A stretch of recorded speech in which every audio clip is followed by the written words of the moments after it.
దైవ మర్మములు సహోదరులు భక్తసింగ్ గారి అనుభవములో దేవుడు ఆయనకు బయలుపరిచిన మర్మములను అనుదినము పంచుకొనుట. సెప్టెంబర్ 6.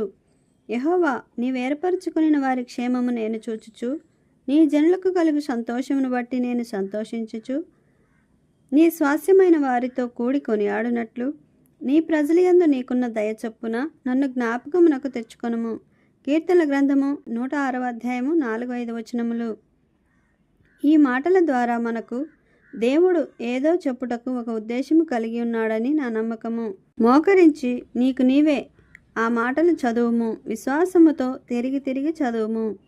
నీ అవసరము ఏదైయుండినను ఇట్లు మాటిమాటికి చదువుట వలన నీ హృదయం అందొక మార్పు కలుగుచుండుట చూచుదువు.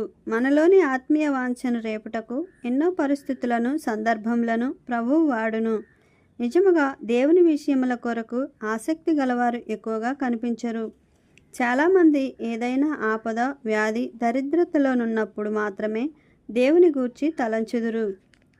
ఆయన సహవాసమును ఆశించి కాదు గాని ఏదో భూసంబంధమైన అవసరతలు తీర్చబడుటకు మాత్రమే ఆయన దగ్గరకు వెళ్ళుదురు.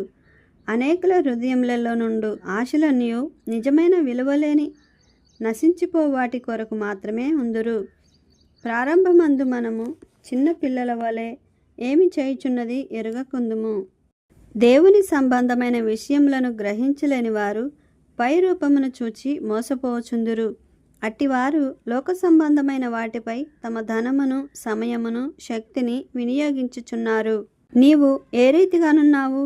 దైవ సంబంధమైన వాటిని ఆమోదించుచున్నావా? నశించెడు వస్తువుల కంటే దేవుని సంబంధమైన విషయముల పట్ల నిజమైన ఆకలి, దప్పికలు కలిగి ఉన్నావా? అయ్యో, దేవునిపై నుండి లాగివేయు ఏదో బలమైన కోరిక, వాంఛ ప్రతి హృదయములోనున్నది.